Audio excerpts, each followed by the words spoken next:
But he replied, my gift of underserved grace is all you need.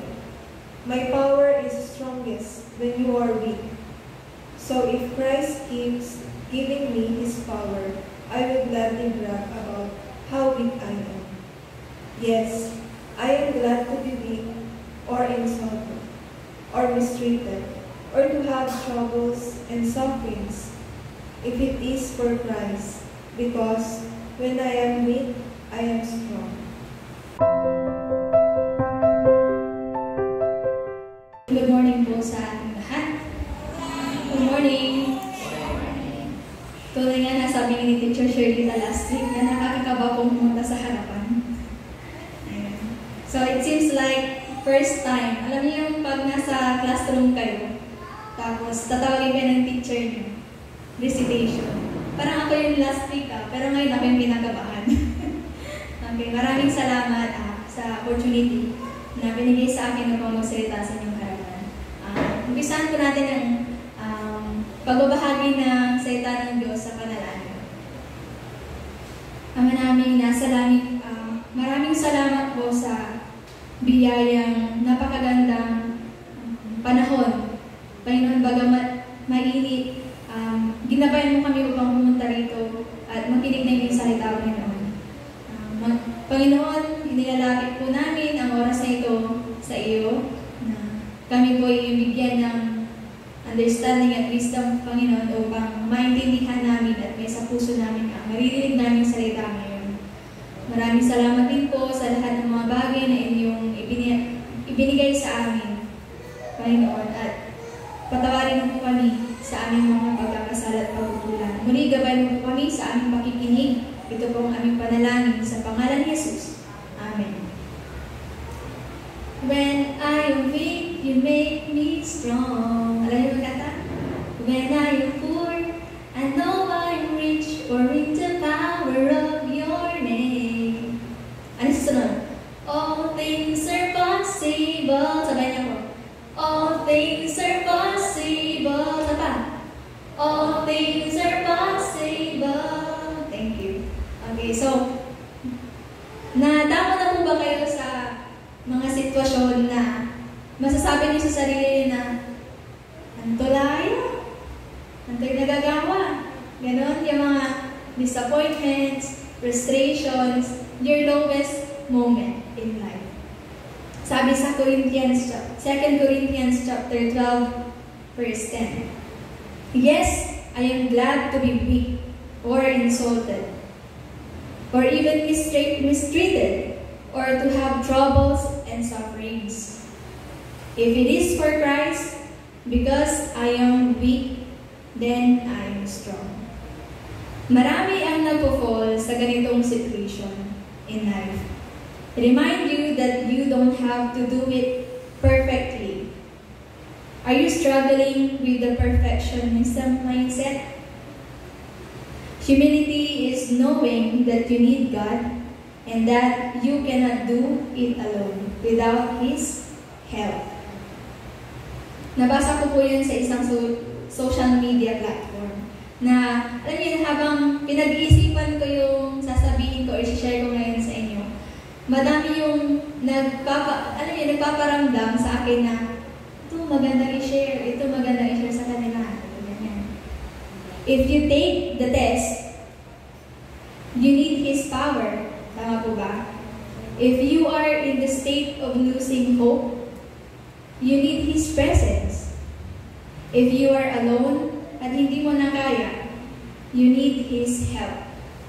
He's there. God wants to see a teachable heart in you, and not someone who is excellent yet self-sufficient. To depend on God, to do not lean on your own strength.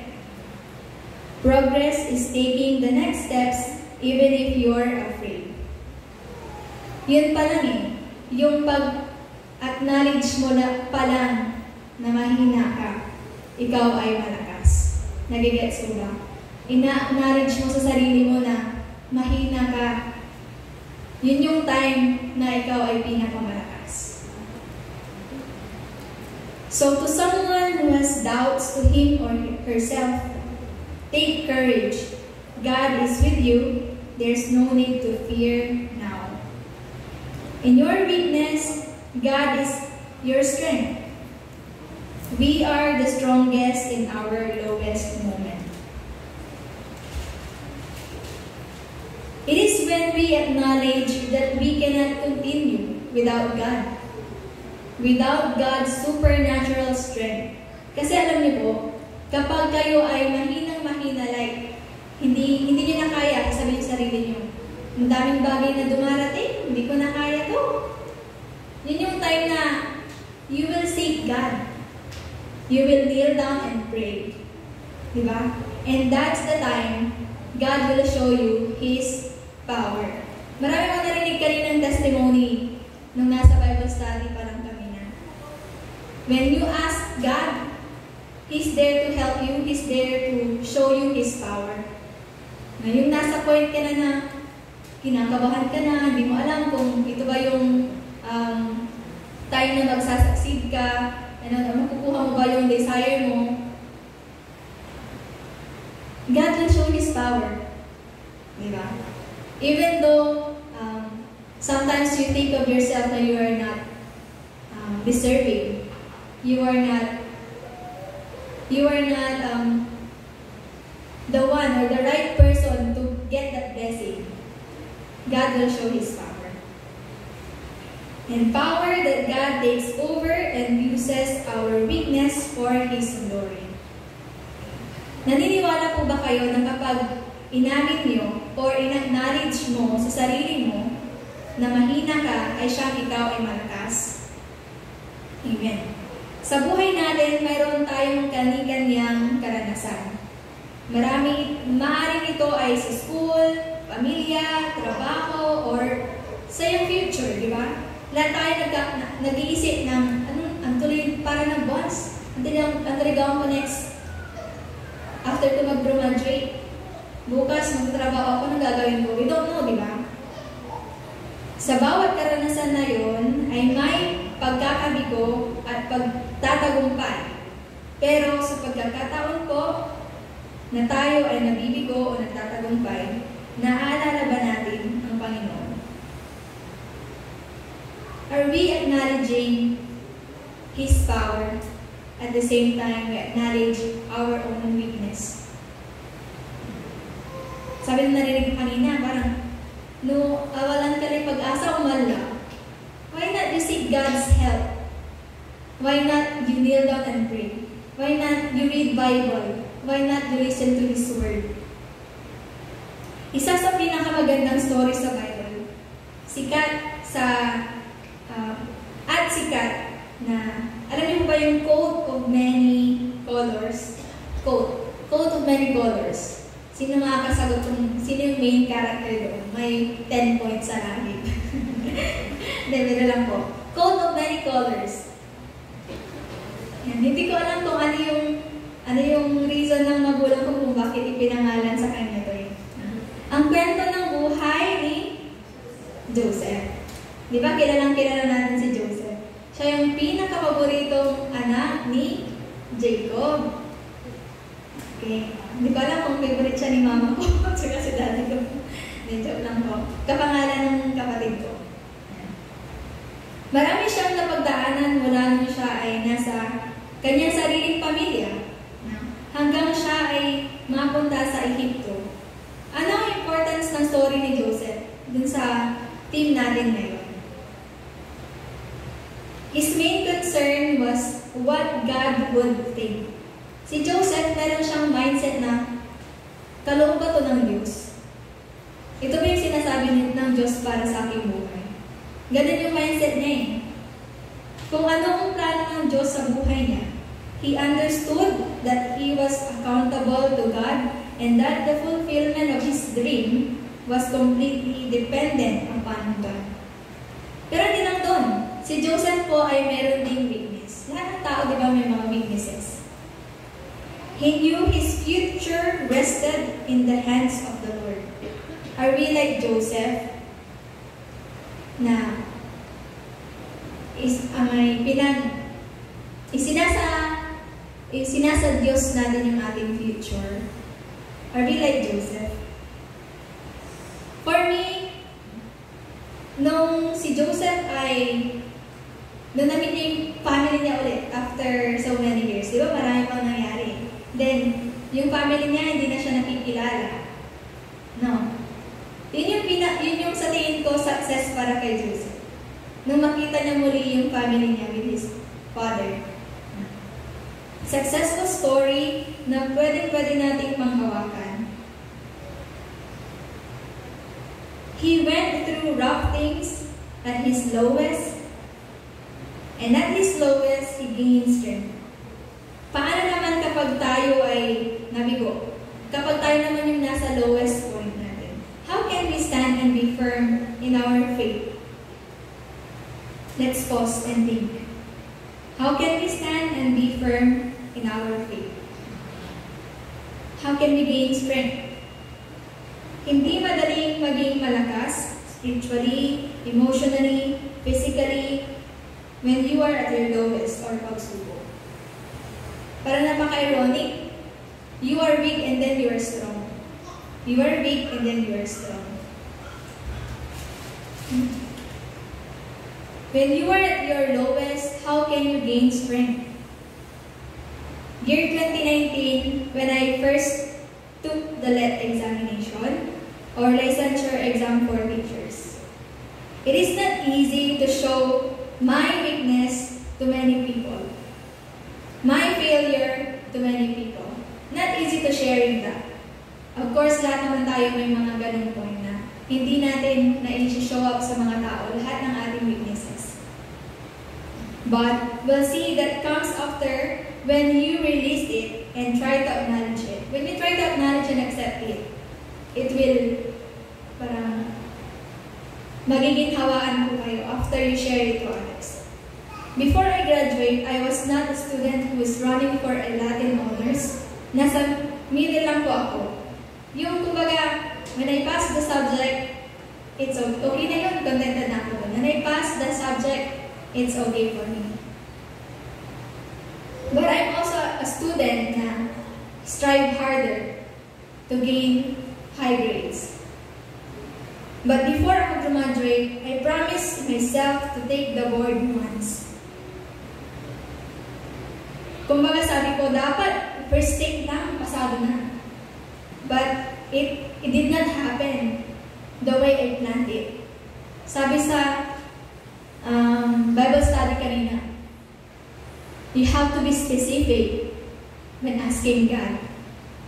Many times I heard from pastor, sabi niya, dapat pag nag-pray ka, specific na. Dapat kung ano yung pinakagusto mo, yun na.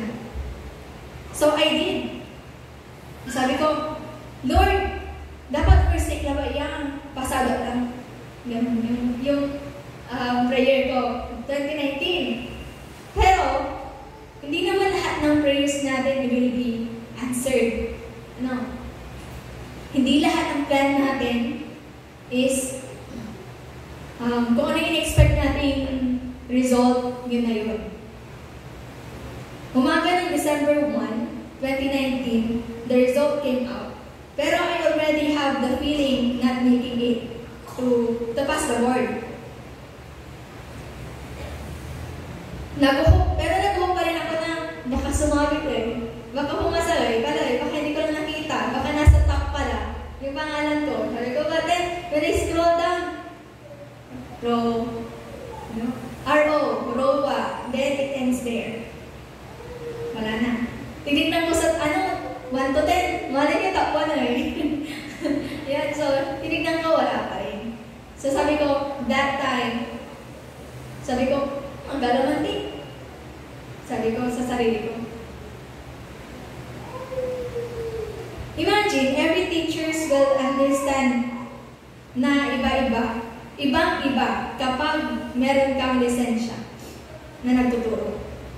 Out of 136,523 examinees, ang pumasa ng 2019 ay 54,179 lamang sa secondary level. So, nung time na, yun yung time na I am at my lowest. Because, di ba, 4 years mong igihan, then, review pa. Tapos, makikita mo, di ka pasado, di ba? That's my lowest moment.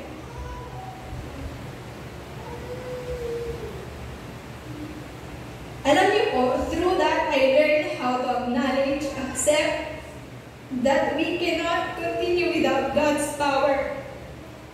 That He takes over and uses our weaknesses for His glory. So I call out every one of you here today, listen to His word and acknowledge your weaknesses. See His power. After that, mas nag-serve pa ako kay Lord. Sabi ko, baka kulang pa yung service ko kay Lord. Sabi ko. So, like Joseph, in his situation will not define his future. Di ba akalain niyo yun? Ang daming nangyari kay Joseph, pero hindi pala natatapos doon yung kanyang buhay. May mas bigger plan pa si Lord sa kanya.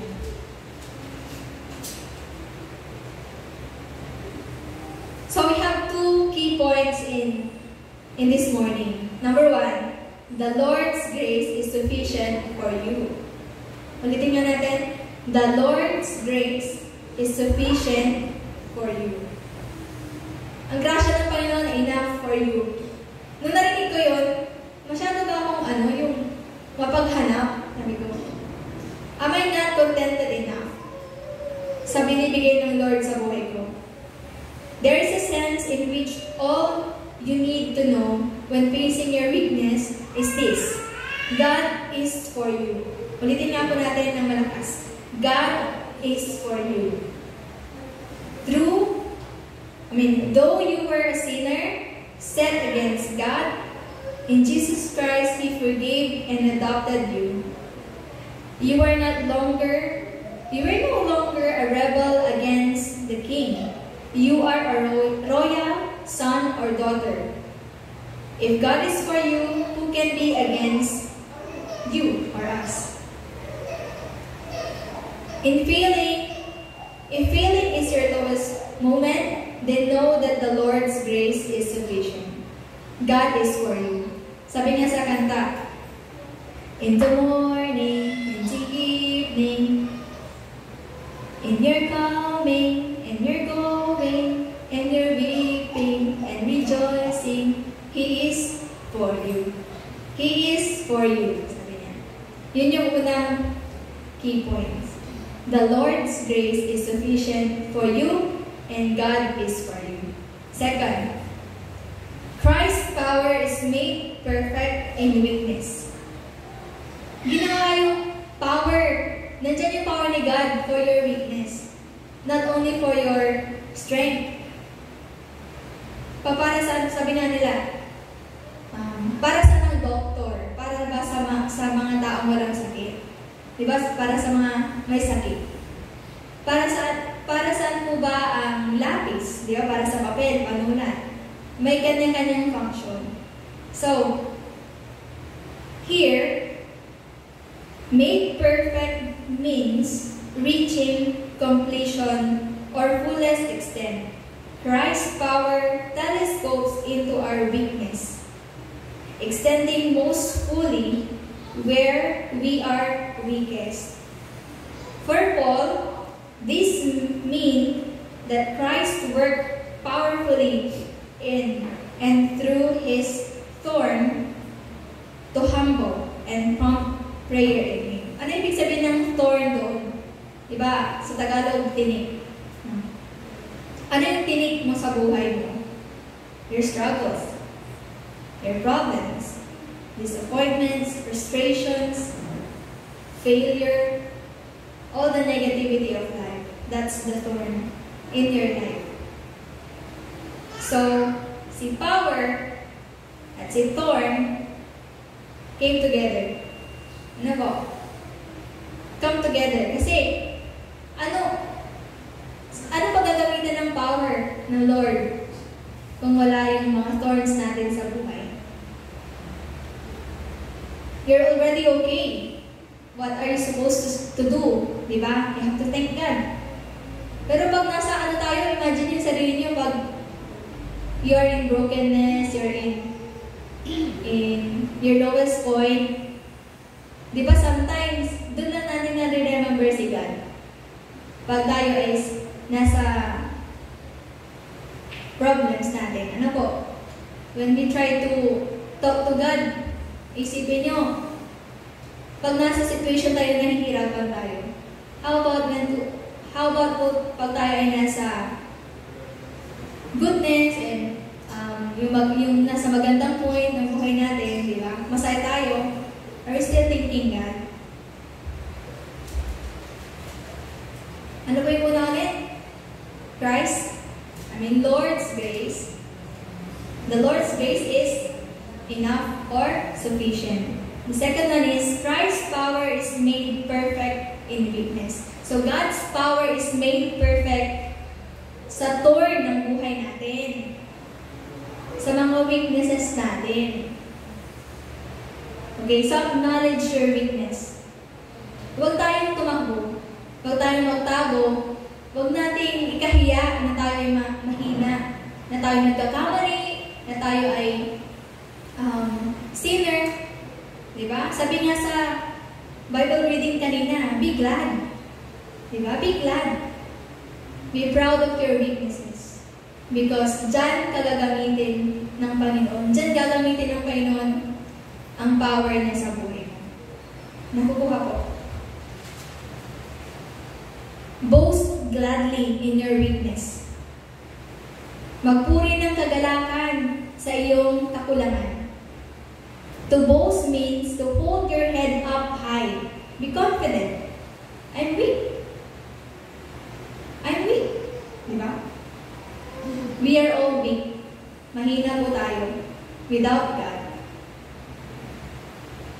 Christians don't need to run and hide from their weakness. They don't need to medicate or escape their thorns. Naalala ko yung sarili ko 5 years ago, agala man exam, agala may masa eh. Kasi I promised myself, sabi ko, first step lang. Okay na yun, pag hindi pumasa, di ulitin. But, naiba yung mindset ko when my mother told me na, hindi ka pumunta, na kami maparegister. Kapag exam na mo. So, parang akong nag-iising sa katotohanan ng, sabi ko, para saan ba ako nag-aral ng education pag hindi ko rin i-aim yung lisensya na yun? It's a challenge for me until now. But good thing is, I am acknowledging my weaknesses and working on it. Continuing it. So I invite, sa tingin ko kayo na nakikinig ngayon, may the same situation, katulad ng sa akin, but ang talagang masasabi ko, you have to encourage yourself. Parang, if hindi ikaw, sino ang gagawa? Di ba? Sarili mo lang din. Some people will help you, but you are the main in this life. Ikaw yung main character. You have to move first. No. When Joseph started seeing dreams, his weakness was hard to identify. Ito yung sinasabi ko sa inyo kanina. Si Joseph, successful nung nasa Egypt na siya, meron pa rin siyang weaknesses. And that is, nagkakaroon siya ng hard time to identify or to be firm sa kanyang mga dreams. He lacked sensitivity and maturity, and maybe some amount of pride combined to make him keep telling his brothers his dreams about his own dominance over them. So, yun yung nag-hurt sa kanyang mga kapatid. Inisip nila na baka naman ni Joseph. Pero si Joseph po, sensitive siya. Hindi niya nakikita yun. Hindi niya nakikita na na-hurt niya yung mga kapatid niya na parang na-overpower niya yung yung position sila in the family. Di ba, naalala niyo yung nung nagkwento siya about sa dreams niya, parang nayabangan yung mga kapatid niya. God uses our weakness to show His glory. It's not that we're able to unlock our potential through our weakness, that our struggles produce our strength. Our struggles produce our strength. It's that our weakness and struggle open the door to the power of Christ, which calms storms, raises the dead, and enables ordinary men to walk on water. See? Madami pong nagagawa yung pag-acknowledge natin ng ating kahinaan. Anong ginawa ni Jesus nung nakita niya yung mga nangangailangan sa Kanya? Yung 12 years nang nagdurugo, yung bulag. Anong ginawa niya sa mga disciples na natatakot? Anong ginawa ng mga disciples na nasa dagat, natakot sila? They showed their weakness to Jesus. Anong ginawa Jesus? Pinakita niya ang Kanyang power. Be content with weakness. This doesn't mean to settle in and enjoy it. It means recognizing that God is working wonders through it. So weakness is a blessing po pala. No. Paano na po tayo? Paano tayo mag-grow if we are always at good situation when we don't acknowledge our weaknesses and problems? Ano po? Paul lists down 5 forms of weaknesses where the Christians can be content. Number 1, weaknesses, inabilities. You acknowledge na meron kang kakulangan, that you need God, and meaning you are teachable. You also acknowledge insults. As Christians, madami tayong naririnig na ganyan. Na po, we are blessed because we didn't experience yung mga na-experience ng mga disciples before. May mga nasa-stone pa, when they preach, when they share the gospel or the message sa ibang tao. We also acknowledge hardships. Number 4, persecutions. And number 5, calamities. Ibig sabihin ng calamities, your pressure sa buhay and then the stress na binibigay ng buhay. Na po, we can be content with our weakness because the Lord's grace is sufficient. The Lord's grace is sufficient for us. And we can be boast in our weakness because that's Christ's power. Christ's power is made perfect in our weaknesses. For when we are weak, then we are strong. Recap po tayo. The first key point is, the Lord's grace is sufficient. Pangalawa po, Christ, kalimutan ko rin, sorry po.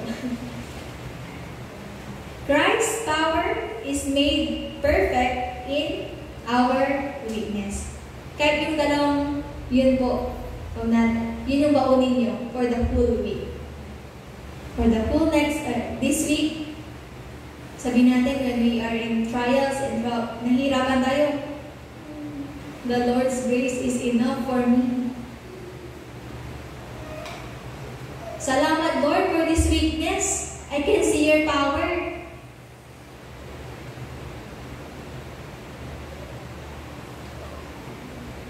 God is for you, and He'll always be for you all the days of your life, through rough and smooth days. Amen. Manalangin po tayo. Lord, we thank you for this moment. You have shown us your power in our lowest point. We acknowledge our weaknesses in life. It's not easy to live, Father God, but you are there to protect and guide us. Father God, we ask for your provisions. We ask for your love. We ask for your forgiveness, O Lord, Because without you, we cannot do everything, Father God. We cannot do things right without your power, Father God. Panginoon, gabayan mo ang bawat isa na nakapakinig ng iyong salita ngayong umaga. That in their life, we have to acknowledge our weaknesses to see your power, Father God. We thank you for every trials. We thank you for every problems.